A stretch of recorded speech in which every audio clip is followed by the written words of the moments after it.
Hello viewers, welcome to Express Politics on TVRC. I am Oyedo Kumadidoyin Samuel. And my guest today is Mr. Akintunde Sanmi Physens. You're welcome, sir. Thank you. He's a lead analyst on TVRC. He is also an author. You're welcome once again. Thank you very much. And the topic for us today is what exactly is the problem of Nigeria? And we have our good analyst here that will do justice to some of the questions we are going to be throwing to him. So you're welcome once again, sir. Thank you. What are the problems of Nigeria, sir? It's too nice to be in the studio today. Yeah, the problem, they are not actually far-fetched. They are what we experience on a daily basis. Wow. And one of the problems is the economic crisis, the economic problem. You and I, we agree. You agree with me that as it stands in this country, that the price of goods and commodities seems to be on the high side. On the high side, yeah. On a daily basis, you keep hearing of, if not on daily basis, you keep seeing one inflation or the other. Yes. The recent one is the petroleum products, that the marketers all of a sudden came up with that the price seems not to be sufficient anymore.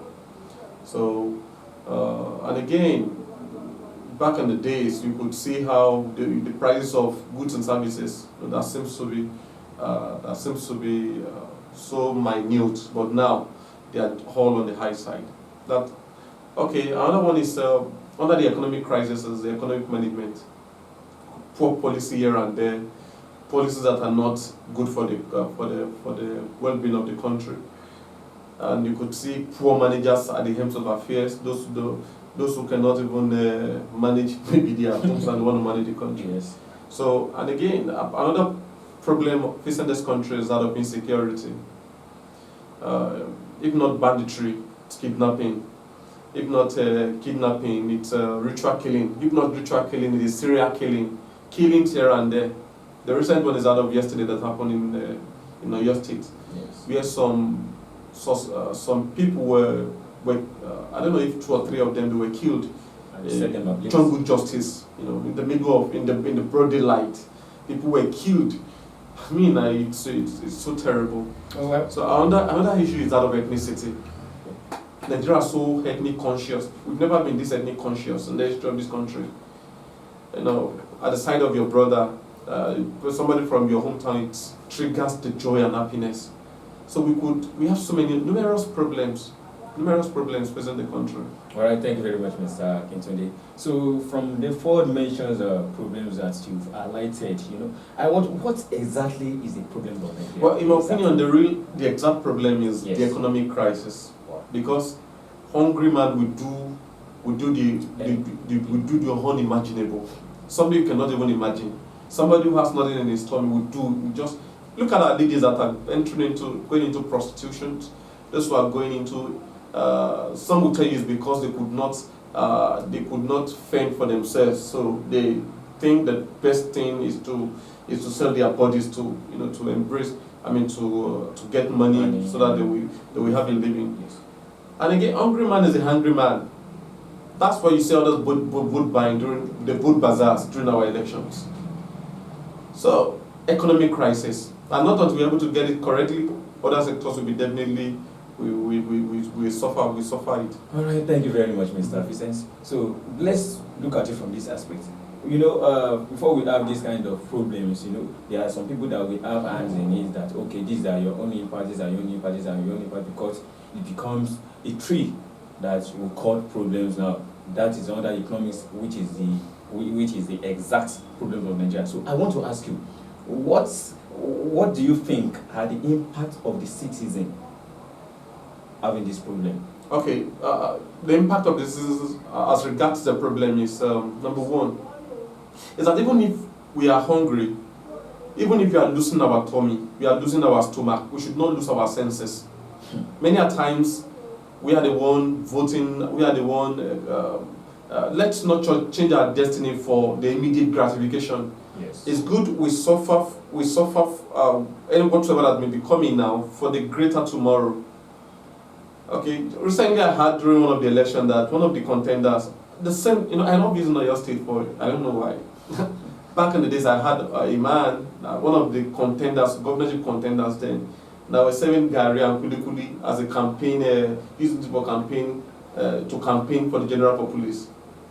I was like, would this Gari and Guli sustain will it sustain for another 4 years? No, it can't even sustain you for a day. So Even 4 years is too long to get it wrong. So my point is, let us endeavor to vote wisely. Let us endeavor to put the right people at the end of our affair.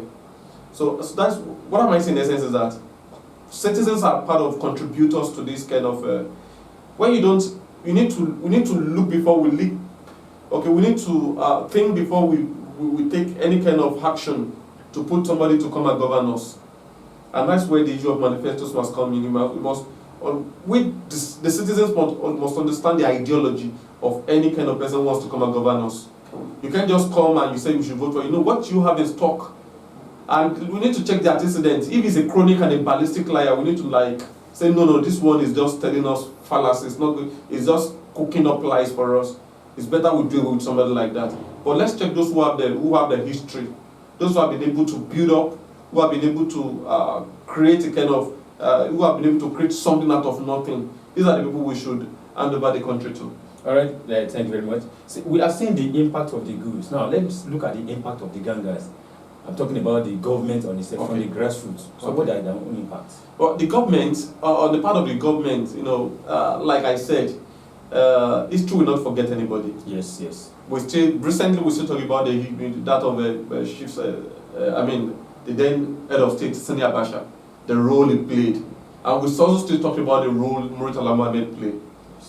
History will never forget anybody. So if anybody that is there today should see that as a privilege to put his name in gold, and this is what we should be hammering on the ears of those that are there today. That either you like it or not, you'll be off that seat one day. What will history tell about you?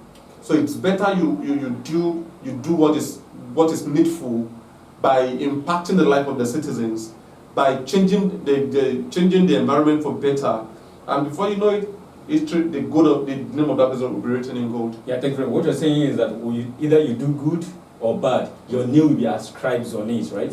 So thank you very much. So before we go in less than a minute, so what are the possible solutions to these entire problems? This possible solution is that we need to embrace it. We need to face the truth first that Nigeria belongs to every one of us.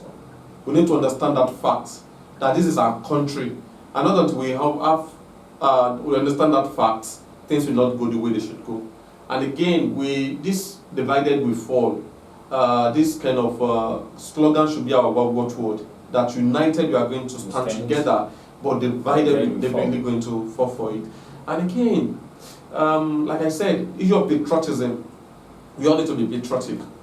It is not just government responsibility alone, whatever that is happening to us. It is also our responsibility. Who are those experiencing the backlash? We all are experiencing the backlash together.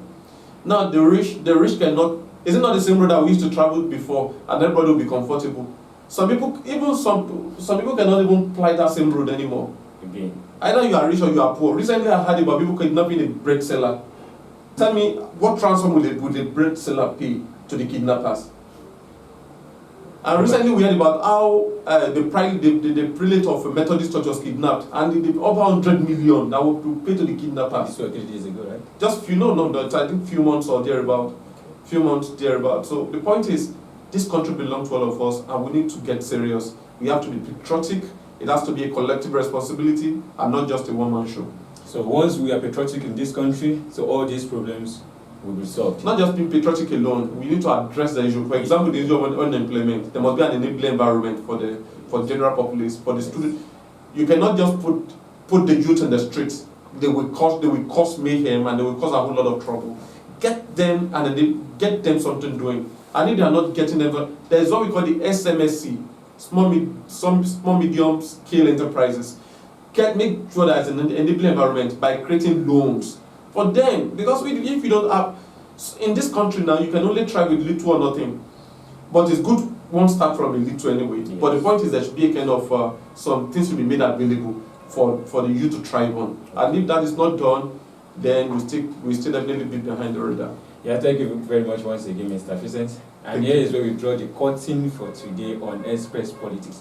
Do join us next time, same station. Bye for now.